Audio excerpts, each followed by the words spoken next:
H1B വിസയ്ക്കുള്ള വാർഷിക fees $1,00,000 ഉയർത്തുമെന്നായിരുന്നു Donald ട്രംപിന്റെ ആദ്യത്തെ എക്സിക്യൂട്ടീവ് ഓർഡർ. ഇതോടെ ലോകമെമ്പാടും ആശങ്കരായി, പ്രത്യേകിച്ച് ഇന്ത്യയിലെ US ജോലി ചെയ്യുന്ന ടെക്കികൾ.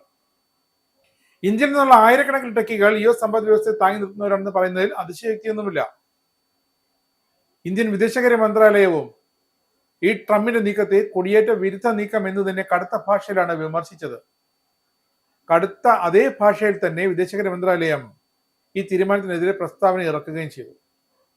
നിലവിൽ H1B വിസ ഉള്ളവരടക്കം വാർഷിക ഫീസ് നൽകേണ്ടി വരുമെന്ന ധാരണയിൽ എങ്ങനെയെങ്കിലും അടുത്ത വിമാനത്തിൽ കയറി അമേരിക്കയിലേക്ക് എത്താൻ തിരക്ക് കൂട്ടുന്ന അവസ്ഥയായിരുന്നു ഇന്ത്യയിലെ മിക്ക പ്രധാന വിമാനത്താവളങ്ങളിലും.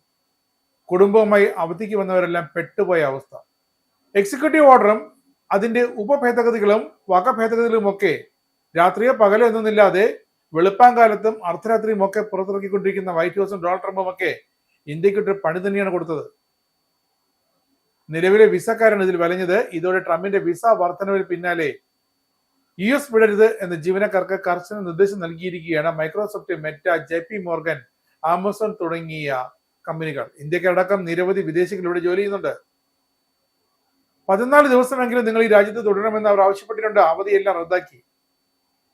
നിലവിൽ അമേരിക്കയ്ക്ക് പുറത്തുള്ള ഇതേ കമ്പനികളിലെ ജീവനക്കാർ 24 മണിക്കൂറിനകം തിരികെ ജോലി സ്ഥലത്തേക്ക് എത്തണമെന്നും അവർ ആവശ്യപ്പെട്ടു. ഏത് സമയവും ട്രംപ് തന്റെ പുതിയൊരു മാർഗനിർദ്ദേശം പുറപ്പെടുവിക്കാം എന്ന കരുതലായിരുന്നു ഈ ഒരു നിർദ്ദേശം.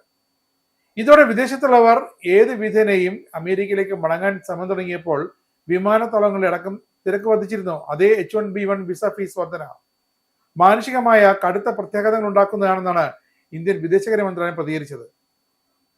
ട്രംപിന്റെ ഈ പുതിയ നീക്കങ്ങളെ സംബന്ധിച്ച വ്യക്തത ഒട്ടുമില്ലാതെ എല്ലാം അവ്യക്തമായി തുടരുമ്പോഴാണ് തൊട്ടു പിന്നാലെ വിസ ഫീസ് സംബന്ധിച്ച് വൈറ്റ് ഹൗസ് വിശദീകരണവുമായി രംഗത്തെത്തിയത്. ഇതോടെ ഇന്ത്യക്കാർക്ക് പകുതിയെങ്കിലും ആശ്വാസമായി. ബാക്കി പകുതി ഇനി ഡൊണാൾഡ് ട്രംപിന്റെ കയ്യിലാണ്.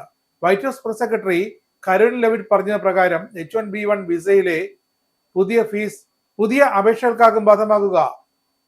നിലവിലെ വിസ പുതുക്കുമ്പോൾ വർധന ഉണ്ടാകില്ല. $1,00,000 വാർഷിക ഫീസ് അല്ലെന്നും അത് ആദ്യമായി H1B വിസ നേടിയെടുക്കുമ്പോൾ നൽകേണ്ട ഒറ്റത്തവണ ഫീസാണെന്നും വൈറ്റ് ഹൗസ് വിശദീകരിച്ചു. പുതുക്കുമ്പോൾ ഇതുപോലെ $1,00,000 നൽകണ്ട. നിലവിൽ രാജ്യത്തിന് പുറത്തുള്ള H1B വിസ കൈവശമുള്ളവർക്ക് രാജ്യത്തേക്ക് വീണ്ടും പ്രവേശിക്കാൻ $1,00,000 അടയ്ക്കേണ്ട കാര്യവുമില്ല. ഇതോടെയാണ് ഇന്ത്യക്കാർക്കടക്കം പകുതി ആശ്വാസമായത്.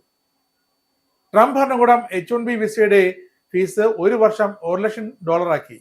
അതായത് ഇന്ത്യയിലെ കുറഞ്ഞത് 88 ലക്ഷം രൂപ. അതായിരുന്നു ആദ്യത്തെ ഉത്തരവ്.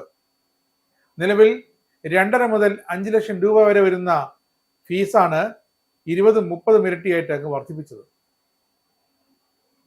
ഡൊണാൾഡ് ട്രംപിന്റെ ഉത്തരവ് ഈ ഞായറാഴ്ച മുതൽ പ്രാബല്യത്തിൽ വരികയുമാണ്. അതിനിടയ്ക്കാണ് വൈറ്റ് ഹൗസിന്റെ ഈ ഒരു വിശദീകരണം. ഉയർന്ന വൈദഗ്ധ്യം ആവശ്യമായ തൊഴിൽ മേഖലകളിൽ ജോലി ചെയ്യാൻ ഇന്ത്യ അടക്കമുള്ള രാജ്യങ്ങളിൽ നിന്നുള്ളവർ ഇതേ H1B വിസയാണ് ആശ്രയിക്കുന്നത്. തന്റെ നാട്ടിലേക്കുള്ള കുടിയേറ്റം തടയുന്നതിനാണ് ഇത്തരം ഫീസുകൾ കൂട്ടുന്നതെന്ന് ട്രംപ് തന്റെ ഉത്തരവിൽ വ്യക്തമാക്കിയിരുന്നു.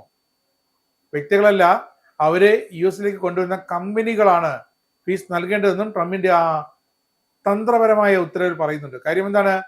അങ്ങനെ വരുമ്പോൾ US ഇതേ കമ്പനികൾ വിദേശികളായ വിദഗ്ധരായ ജീവനക്കാരെ ഒഴിവാക്കി അത്ര വൈദഗ്ധ്യമൊന്നുമില്ലെങ്കിലും തൽക്കാലം അമേരിക്കക്കാരെ കൊണ്ട് തൃപ്തിപ്പെട്ടു കൊള്ളണം എന്നാണ് ട്രംപിന്റെ ഉത്തരവ്.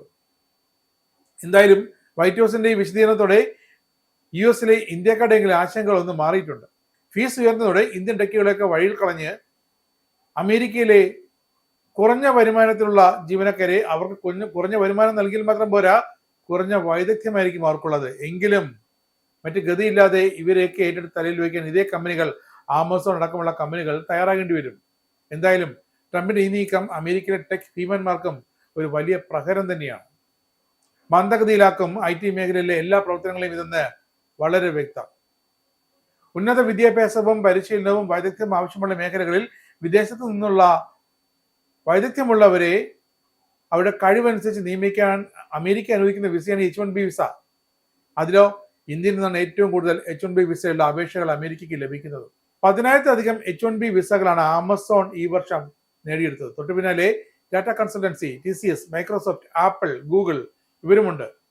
കാലിഫോർണിയ സിലിക്കൺ വാലി അടക്കമാണ് ഏറ്റവും കൂടുതൽ H1B വിസ തൊഴിലാളികളുള്ളത്. തൊഴിലാളികളാണെന്നാണ് അമേരിക്ക അവരെ വിളിക്കുന്നത്. നമ്മൾ അവരെ IT ടെക്കുകളെന്നും വിദഗ്ധ ജീവനക്കാരെന്നും ഒക്കെ വിളിക്കും. ട്രംപ് ഫീസ് വർദ്ധിപ്പിച്ചതിൽ വൈറ്റ് ഹൗസ് എന്തൊക്കെ പറഞ്ഞാലും ഈ ഒരു നീക്കം ഇന്ത്യൻ വിസ അപേക്ഷകർക്കും ഇന്ത്യൻ വിദഗ്ധ തൊഴിലാളികൾക്കുമൊക്കെ കനത്ത അടി തന്നെയാണ്.